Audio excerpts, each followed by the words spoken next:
Happy week, everybody. Maria here, making you really jealous.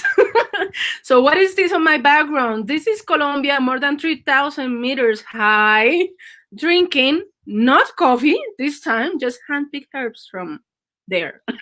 So, can you imagine this? Just picture myself starting this week really zen and talking today about trust with our special guest or expert Nelson Almanzar. Sorry, I tried to say it in English and it's really Spanish. So basically, what we're going to be doing today is talking about trust, defining what is trust when it comes to business, especially in the relationship between businesses and customers. And just for a little introduction, a little warm up about who I am, who we are. Here at the expert pool, we have so far more than 50 experts across 10 different categories.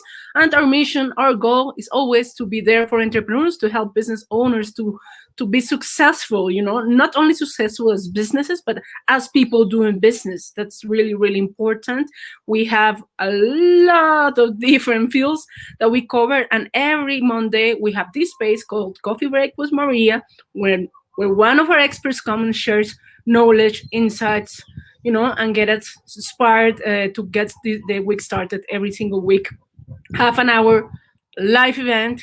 And the purpose of going live, of course, is that this is interactive and that you can take advantage of this space. Also to bring your questions to join our conversation. So with that little introduction, because we have a lot of juicy content to share, I'm going to welcome Nelson. Hola, Nelson. Hey. Hi. How are you? I knew that you cannot have a better background than me. No, that's impossible. I think this is like ideal and then like not so ideal.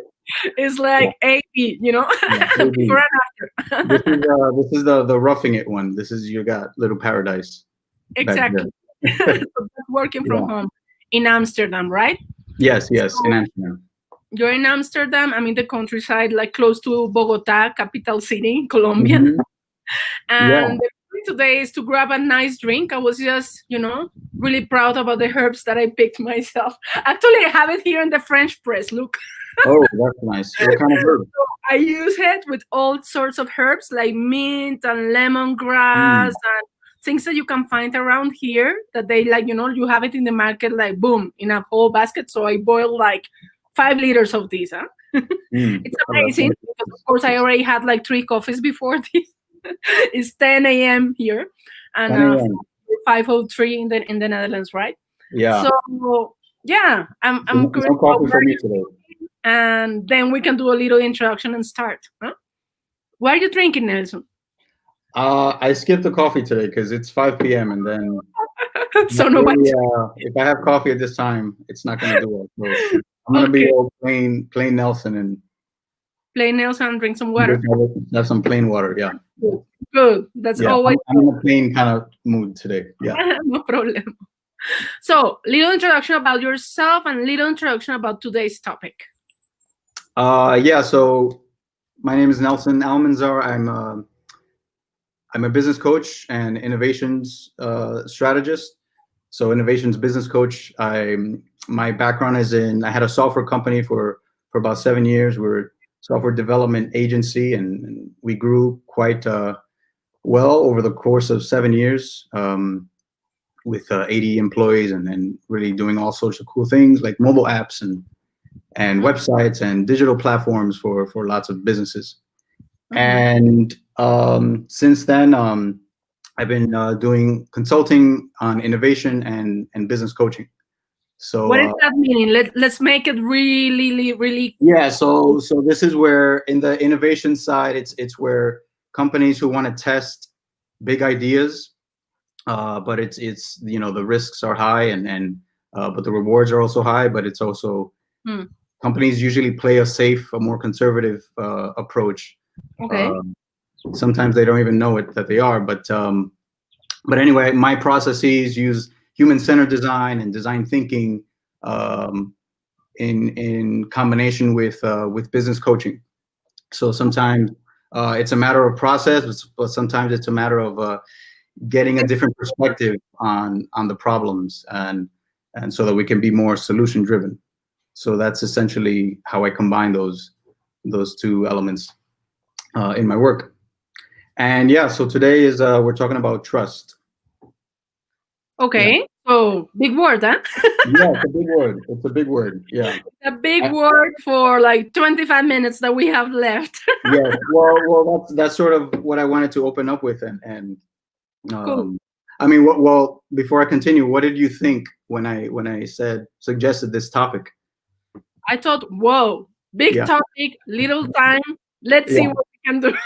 But I You know thought what? fundamental, because Yeah. actually when I was writing, like copy to promote the event, I was thinking that normally it's taken for granted. Yeah, of course, trust. Mhm. If people don't trust you, how can they buy something from you? Duh, it sounds super obvious, like something like why we should talk about it, or in what's our angle, how we can Yeah. bring it to a way that is actionable and like that really like for everybody who's watching and is going to watch this video later, it's about like how we approach it and how we make it into something we actually practice, and Yeah. not it's not about values written or you showing transparency by having transparent and windows in your building.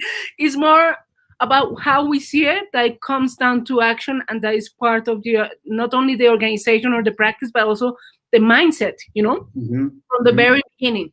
So I thought that is quite a challenging topic in that sense, because maybe people think it's like a softy topic, something Yeah. like, oh, nice to talk about it, but okay, good, Nelson and Maria, let's talk about sales and marketing. Yeah. I like that you use the term softy topic because it's a topic that I struggle with a lot when it comes to business but it's very essential in the world of innovation and dealing with people's creativity and their mindsets and against challenges. But anyway, Let's set the ground then. Let's talk yeah. about what So is it. you mentioned, yeah, it is a big topic, and but I think it deserves its time, and I don't think we can really get to the full breadth of it in this short period of time. But at least I wanted to create the intention of carrying this with you, with the Yeah, audience,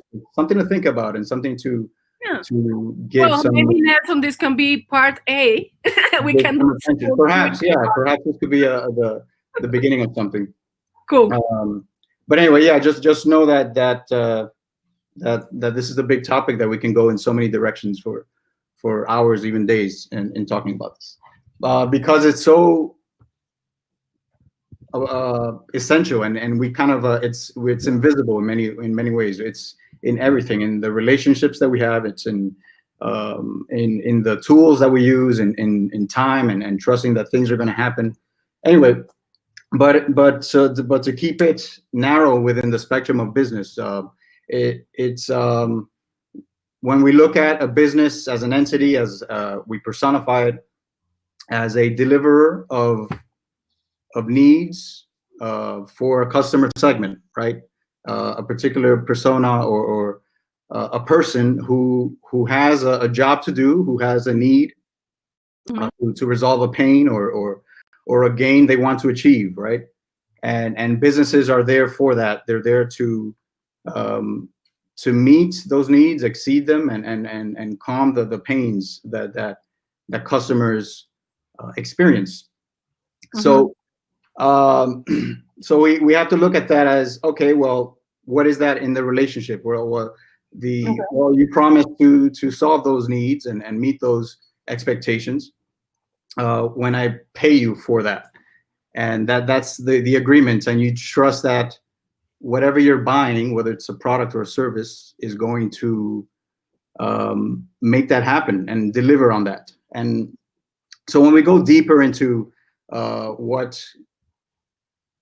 that means in terms of a customer relationship between a customer and a business, that's just one area of the entire business model and of the essential blocks of a business, right? You have costs and value props and customer channels and things like that.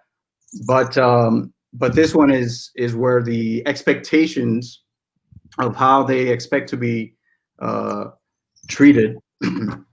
Excuse me, I have here. So this is what stands between the value that you're proposing and the needs that need to be met. So it's like, well, what type of relationship does a business have with its customers? And this is where it's where you grow, where you keep, where you attain, where you acquire customers, and trust is a big part of that usually gets ignored. So the reason this subject came up was, I mean, when we look at what's happening across the globe, right? We're in the middle of a pandemic, this global crisis that most of us have not experienced. I mean, we've experienced war. We're kind of in many ways used to that. We've experienced, financial crises. But this one's at a different level, and the market, the level of consumers that we have today are smarter. They have more power, more capability to purchasing power, more options, and they expect more from brands. And I think it's something that you see in terms of how people behave and how they talk, how they behave on social media, and we're constantly being advertised. So I just wanted to, I never do stats, but I wanted to just bring out a few stats from Edelman, which is one of these big global agencies. And they did a report that they delivered in June. They call it the Trust Barometer Special Report. That's right. cool.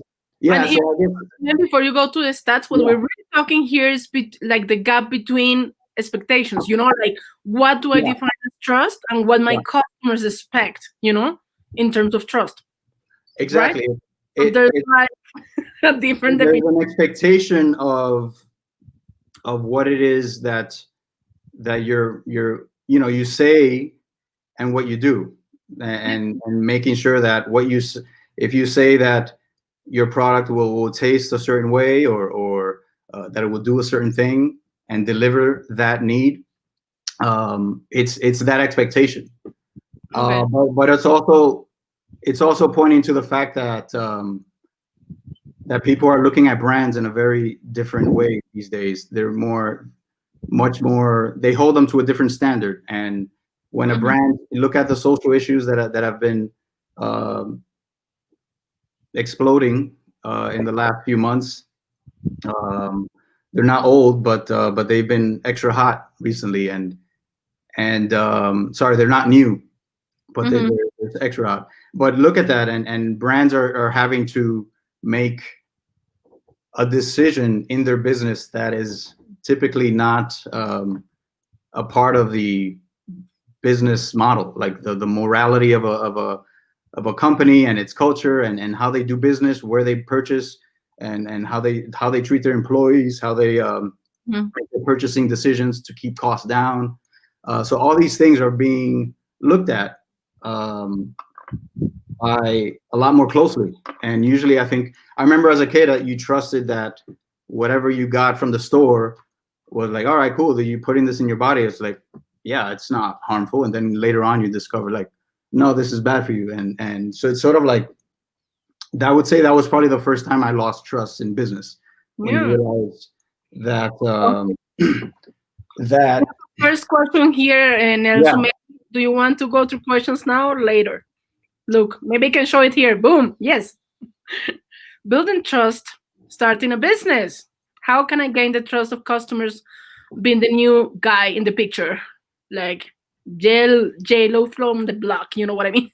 When you're the new person and when you're a new business owner, how should I approach building that trust? That's a question that you can reply now or later. No, we can talk about that now. I mean, think about it as a relationship. In any relationship, how do you gain trust? It depends.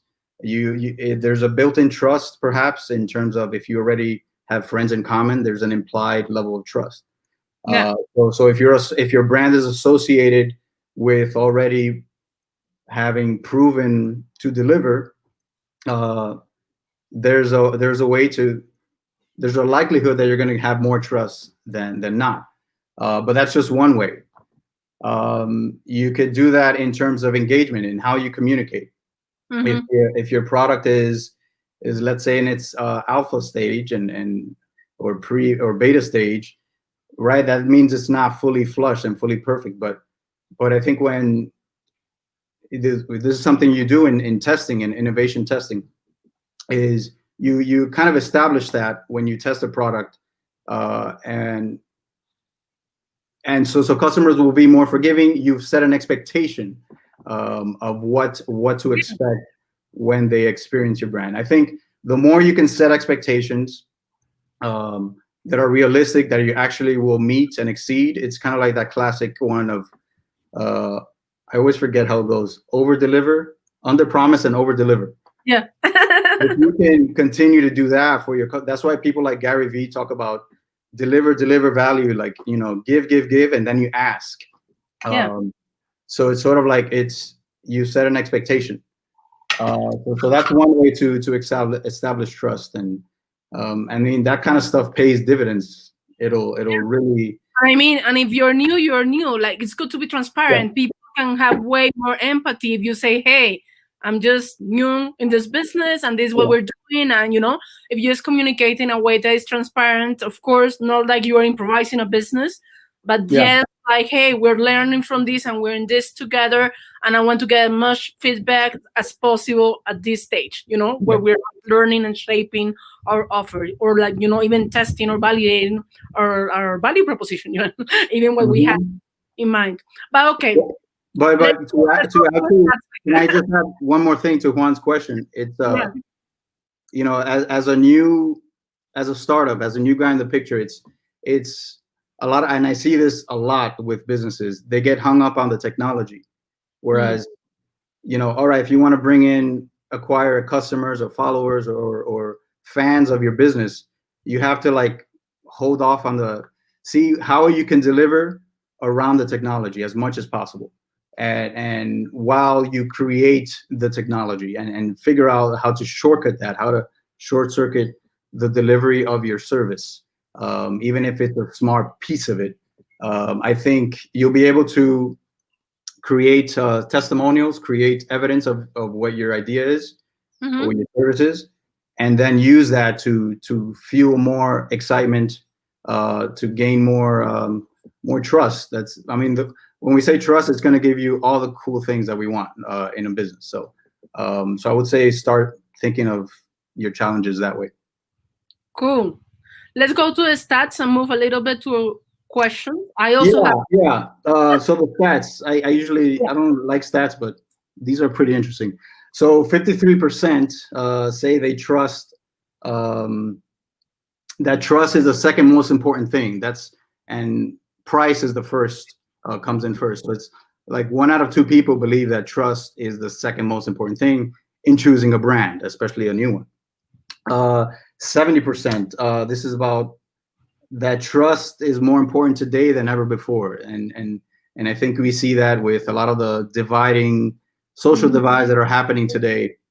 I mean, this stuff, if you think brands don't matter in terms of a lot of the socioeconomic issues that we are experiencing, they definitely matter. So when people want to have a shared belief with your business, you got to really pay attention to that relationship.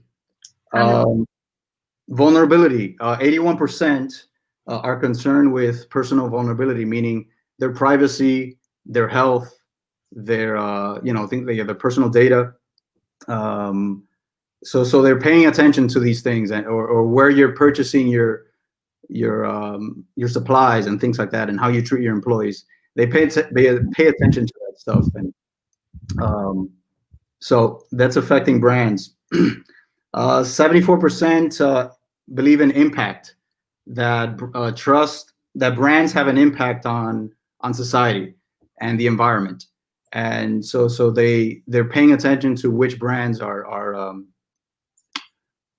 conscious, not just talking the talk, but also walking the walk. And that was there's an expectation, and I think brands can't just say they do one thing. Consumers want to see that they're actually doing it. Otherwise, they may come across as ingenuous and deceiving, and that's a real disaster. So it's just a different ballgame for business right now. That's good, because I think that Yeah. sometimes these topics that are like, oh, it's so soft, it's really about, people. When you measure Yeah. the actual impact and how this is going to influence also in your, your metrics and everything you measure, including sales, including financials, then you're like, oh, this definitely is relevant for my business. Unfortunately, sometimes it's like, okay, how is that going to bring me money? How is that going to bring me clients? But, Yeah. Well, yeah, I yeah. I mean, Mhm. it's interesting because that's the kind of stuff that I get caught up in when, especially like with starting a new business. And it's Mhm. often, and I've learned to, well, to remind, it's helpful to remind yourself of what is getting you there. Because otherwise you start to put extra pressure on yourself when things like, or you start to like lose that whole approach on human-centered design and delivering value to your customer first. The Mhm. profit will follow. But it's sort of like understanding that, okay, there's times where you really have to think about profits and prioritize that, and Yeah. maybe you gotta cut employees, and that's like that should be at the bottom of your list, right? Like when I had my business and we lost a big portion of our business to budget cuts from our Mhm. clients. I mean, um, they were lingering with an infusion for as a startup. Anyway, so we were faced with a big part of our budget being cut, and about half of our employees at risk Mhm. um, of employment, but we managed to get out of that, thankfully. But the problem was, well, I would say that we were looking at the employees as a last option, and I think sometimes that's not an easy choice. I mean, it's never an easy choice. But Yeah. anyway, um, I wanted to point out one more thing with in terms of having trust in your brand. Highly trusted brands are sort of the return on investment, the rewards that you get from that are loyalty, right? This is where customers will choose you over the other brands, over the new brand that pops up, the disruptor. They'll want to stick with you because they trust you. And even though there's a cheaper option, or a more interesting option in the moment, they end up sticking with what they know and what they trust. Um, and they're also more forgiving during times of when you slip. Let's say the delivery never came on time, or there was an error in your invoice. Those things are totally like you have more equity with that social equity. Uh, Mhm. engage. What else? When customers are engaged, what is that? They're clicking on your content. They're clicking on your ads. They're reading your materials, and so what that gives you is, yeah, they're paying attention and consuming your information and trusting you even more. And then finally, I would say advocacy. You gain a sense of advocacy here. Customers are sharing your content. They're talking about it and talking and giving you your brand as an example in conversations that matter to them. Mhm. They're reposting, right? They're creating their own little input, their 500-word input, and saying, hey, look at this brand, look at what they're doing, and doing that. And when I was doing this research, one point that really stood out was they defend a brand, and that's just a topic that, if we ever want to go deep into this stuff, the idea that customers will defend the brand and what they so the perspective that they're taking it, the regard that they in which they hold a brand, just goes to Mhm. show you um, that like business and customer relationships are like they're They more go beyond, intertwined than ever exactly. before. Before, you didn't think about it. Like, you buy something and you take And it that, home and you deal with it. But now it's like, yeah. So yeah, that's really yeah. interesting. Cool. Well, right now is set. Why is it important? Why Yeah. you put trust like first? I mean, regardless of what's your industry or what's your stage, if you're starting or you're already in a big after 10 Yeah. years or 20 years of running your business, just to rethink trust as something fundamental at the very center of your own business will make a huge difference and will give you Yeah. also criteria on decision making, because every day as business owners we need to decide how to go about our own Yeah. business, Of and just course. a little example on my side. During this time that I'm in Colombia, we have been working with my family business to launch our e-commerce website to sell alcohol. Actually, Hmm. we're selling alcohol in Colombia. We started like 1 month ago, and it was amazing. Of course, alcohol. Who doesn't want to get a nice wine, drink, or whiskey, whatever, at home? It's perfect. But of course, we started having those questions. Like, of course, price was right, brands were like known. We had a huge portfolio, everything was working, and we had some technical difficulties on our website. So what we decided was to send all the ads to Messenger or to Hmm. WhatsApp. And then we started interacting with everybody due to this technical difficulty. And that was the best thing that could ever happen to us. Because in the end, we could just establish that relationship from the beginning. And the question that people were asking the most was like, who are you? How do I know I can Yeah. trust you? How I Yeah. can pay, why should I pay online? Like I want to pay as soon as you deliver the product. And of course, that for us was way more expensive. So we need to convince people to trust us, being the new people in the business around. Hmm. And that Yeah. was first lesson. It's not about price, it's not about product, it's actually about building trust since the very beginning. And we had over Hmm. 400 conversations like that. Yeah. I love what you did there because you circumvented the technology part. Like you just use with what you had, and you delivered the service while you got your following. Yeah. A lot of times, like when you said that, I thought, oh man, she must have built some sort of website or application thing. And it's like, no, you got on WhatsApp and you said you want this, okay, you'll have it tomorrow or whenever. Yeah. In So 40 minutes. And it yeah. was really cool. It was really, really cool because everybody will see this like, oh no, the website is not 100% ready. We cannot launch. And we said, we need to launch and we need to be there Hmm. for people. Yeah. So we put people first and we put relationship first. And even if we didn't have like the call center or the Yeah. professional customer support or customer success or whatever, we did it ourselves. And just by listening, to the type of chats, to the type of Hmm. conversations that we had, we understood way better who's our target audience, what when they talk about trust, what do they expect from us, if it's to talk about how long are we in the market, how much do we know about alcohol, or Yeah. how we can deliver things without stealing their money, because still in Colombia it's new to pay by credit card, or Right. credit card, and people just want to pay cash. So that's in the culture as well, and you're always as a business owner learning, and the more interactions you have with real customers, the more you will understand what trust means for them, you know Hmm. It comes in the interactions, whether they're personal, like the ones you're doing, or they're automatic, like a website. yeah. Um, those are still interactions. They're just different kinds, and we just have to be realistic as to how we can deliver that over time, right? If the more automatic you are, the more that means you have Yeah. a lot of customers and you need a lot of cost structures and activities and resources to make that happen. But if it's just a one-to-one situation, all you have is basically your presence and your words and your two hands essentially. So that's as simple as it can be. That's that. And we have Yeah. like 2 minutes to go.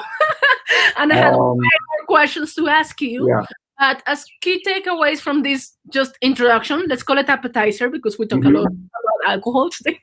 So, Yeah. us this being the appetizer, what will be like the way or the actionable way that I can build trust within my company on a regular basis? Like, how do you see like this being like the welcome, or like, let's say, our invitation for business owners to go for that switch, like to start transitioning to a trust based company? Yeah. Well, that's essentially it, right? Looking at what is the nature of the relationship.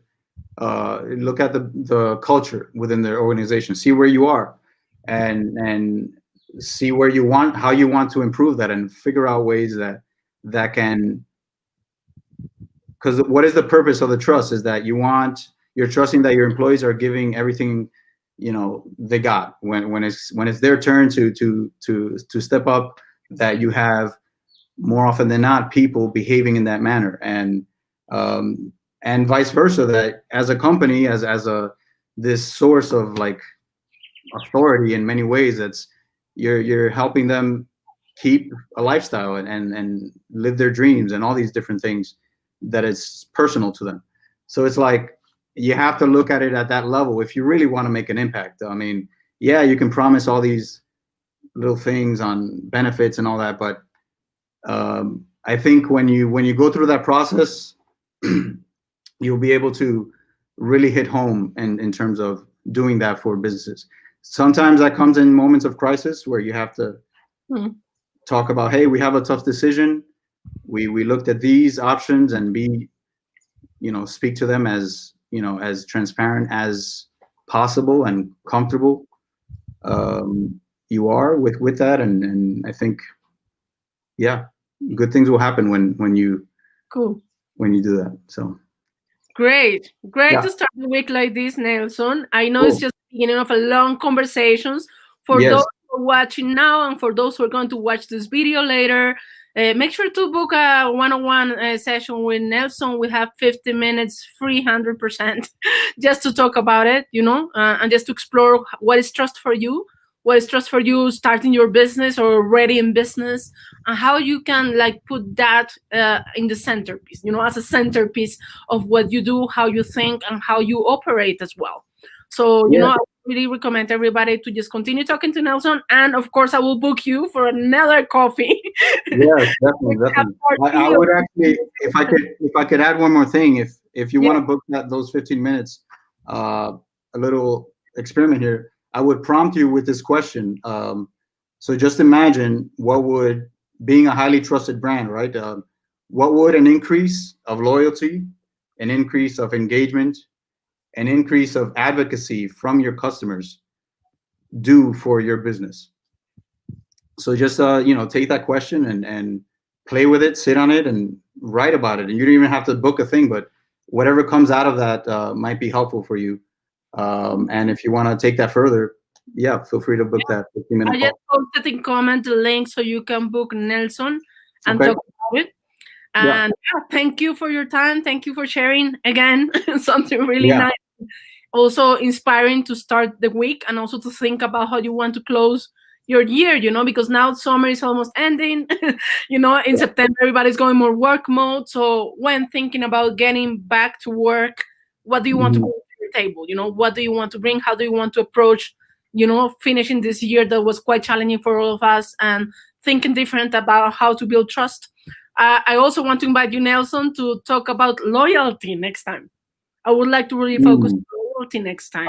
Yeah, we can dig into that. Yeah, for sure. Cool. Thank Um, you. And for everybody, we're going to continue doing our coffee breaks every single Monday at this time, 5 p.m. in the Netherlands, 10 a.m. in Colombia, and for everybody who's around this time zone. And we're going to be posting that on our social media. 2 times per month, we also host events in Spanish. This time is going to be another coffee break on Wednesday, really connected to what we just discussed. It's called about creating empathy in content, in digital content, how to build digital content from empathy. What's the role of empathy? So we're going to talk about that this Wednesday with Viviana and now, empathy en contenidos digitales. And next Monday, a little more black and white topic. We're going to talk about taxes for entrepreneurs in the Netherlands. So all you need to know about taxes for your business, just wrapping things up and having another amazing month together. So everybody's invited. You're also invited, Nelson, of course. Thank you. And we'll stay in touch. Yeah. So Yeah. have a nice and amazing week. And thank you for your time, Nelson. Thank you. Thank you for having me. Thanks everyone for listening. Look forward to hearing from you. Okay. Hasta la vista. Yeah.